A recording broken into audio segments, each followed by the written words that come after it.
कोई कहीं कर देगा, कोई कर देगा। ऑडियो के लिए आगे तो कर दो यार, कम से कम मत दिखाओ, ऑडियो तो जाएगी ना आगे, आगे ही बढ़ाया भाई। ठीक है ठीक है सर। सबसे पहले तो रामचंद्र चावला का एक बयान आया था अभी हाल ही में, उसको लेकर के आप क्या कहेंगे? उन्होंने इस तरीके से चर्चा करी, वीरांगनाओं की बात करी, क्या कहेंगे? देखिए, कोई भी व्यक्ति जिम्मेवार पद पे बैठ के जिम्मेवारी से बात करनी चाहिए। जो उन्होंने जो डिस्कशन की बातें कही हैं वो स्वीकार्य नहीं है और इसका संज्ञान महिला कमीशन को भी लेना चाहिए और बीजेपी को भी उनके खिलाफ कोई ना कोई कार्रवाई करनी चाहिए ताकि लोग ऐसा बयान देने से आगे बाज आएँ। ये कोई शोभनीय काम नहीं था, लेकिन अब पता नहीं हो क्या रहा है। कहीं मध्य प्रदेश का डिप्टी चीफ मिनिस्टर कुछ कह रहा है, उसके खिलाफ कोई एक्शन नहीं हो रहा है। कहीं वो उनके मंत्री शाह कह रहे हैं, उनके खिलाफ एक्शन नहीं हो रहा है। अब ये समझ में नहीं आ रहा है ये क्या हो रहा है। तो तुरंत बीजेपी को भी एक्शन लेना चाहिए और महिला कमीशन से भी मेरा ये है, उनको भी संज्ञान लेना चाहिए। सर एक और बात भी है, हाल ही में कुछ वीडियो सामने आए थे जिसमें दीपेंद्र हुड्डा जी भी जो है एक उपायुक्त को हिदायत दे रहे थे प्रोटोकॉल को लेकर के, या फिर कुरुक्षेत्र से भी हुए थे। तो मुख्यमंत्री हरियाणा का बयान आया है कि कांग्रेस को काम करवाने का इतना ही शौक है तो क्यों नहीं सरकार में साझेदार हो जाते, उनको ऑफर है कांग्रेस वालों को। या वो ये बात क्यों कह रहे हैं ये समझना चाहिए, क्योंकि 11 साल में उन्होंने कुछ नहीं किया, जो किया कांग्रेस ने किया। इस वास्ते चाहते हैं कांग्रेस को लेकर काम विकास करो भाई, हम तो सहयोग देने के तैयार हैं। उन्होंने 11 साल तक बीजेपी सरकार ने एक बता दो, एक कोई इंस्टीट्यूट लेके आए हो, 1 इंच रेलवे लाइन बिछाई हो, 1 मेट्रो का पोल लगाया हो, 1 यूनिट बिजली पैदा की हो, बल्कि स्कूल 4-5 हज़ार प्राइमरी स्कूल बंद करने का काम किया है। तो उनकी कोई उपलब्धि नहीं है, तो इस वास्ते वो ऐसी बातें कह रहे हैं। वो अपनी जो विफलताएं हैं उनको छुपाने के लिए ऐसी बातें कह रहे हैं। मैं ये कहता हूँ भाई आप विकास करो मुख्यमंत्री जी, जो जहाँ हरियाणा नंबर 1 था आज किस पावदान में पहुँच गया, ये विचार करने की ज़रूरत है। आज कानून व्यवस्था की क्या स्थिति है हरियाणा में वो देखो, उनको देखना नहीं बात है। सर जातिगत जनगणना को लेकर रेजोल्यूशन पास किया गया है एनडीए मुख्यमंत्री दल की बैठक में, क्या स्टैंड है आपका जातिगत जनगणना? वो तो हमारा इशू था और वो हमारे दबाव में किया इन्होंने, इसमें क्या शक की बात है। तो लोगों की बात हमने उठाई, कांग्रेस पार्टी ने, राहुल गांधी जी ने उठाई, अब उनको झुकना पड़ा इस बात पे। जेपी नड्डा ने कहा है 25-26 जून को इमरजेंसी के 50 साल पूरे हो गए हैं, देश भर में एनडीए कार्यक्रम चलाएगा और ये बताएगा कांग्रेस ने किस तरह से साकार करा डेमोक्रेसी को। इनको अपनी उपलब्धि गिनानी चाहिए भाई, हमने क्या किया है देश को।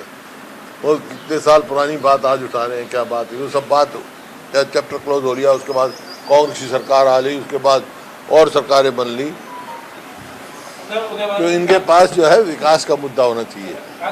आज देश में बेरोजगारी है, आज देश में किसान की बदहाली है, आज किसान को मजदूरी नहीं मिल रही, उन बातों की सोच करें।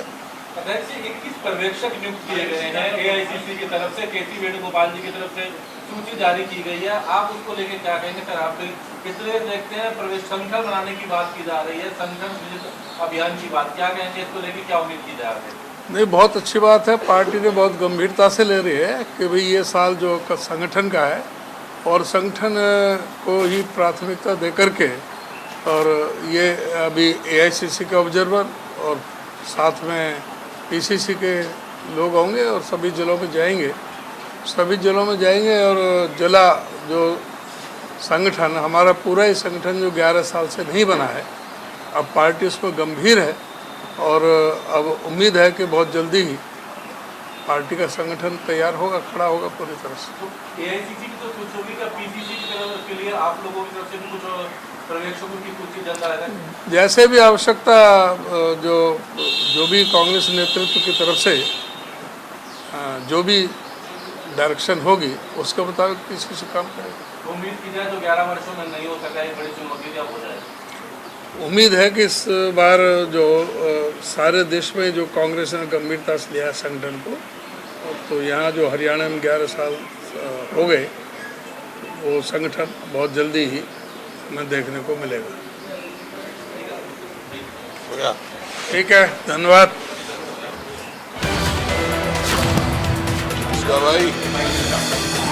तो दिल्ली से बड़ी खबर, भूपेंद्र हुड्डा ने प्रेस कॉन्फ्रेंस की। आप सुन रहे थे भूपेंद्र हुड्डा को। उन्होंने कहा सरकार को सांसद पर कार्रवाई करनी चाहिए, महिला आयोग को संज्ञान लेना चाहिए। भूपेंद्र हुड्डा ने कहा सरकार को सांसद पर कार्रवाई करनी चाहिए।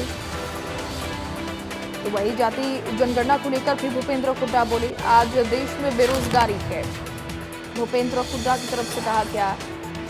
तो प्रेस कॉन्फ्रेंस कर रहे थे भूपेंद्र हुड्डा। दिल्ली से ये बड़ी खबर, पूर्व CM Bhupendra Hooda press conference कर रहे थे। उन्होंने कहा कि बीजेपी ने हरियाणा में 11 सालों में कुछ भी नहीं किया, महिला आयोग को संज्ञान लेना चाहिए। इस पूरे मामले को लेकर के सरकार को सांसद पर कार्रवाई करनी चाहिए। जातीय जनगणना को लेकर भी भूपेंद्र हुड्डा बोले।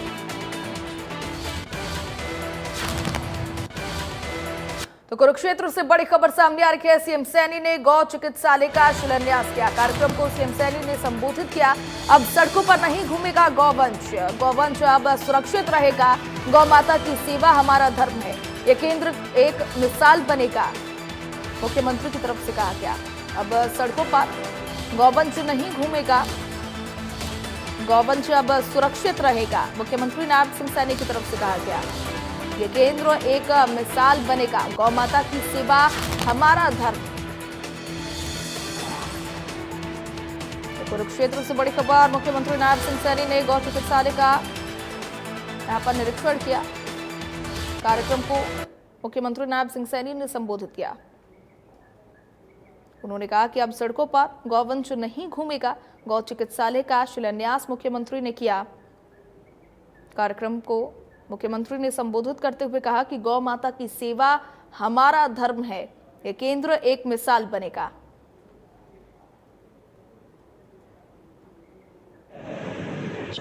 मुझे खुशी है आज आप सबको बताते हुए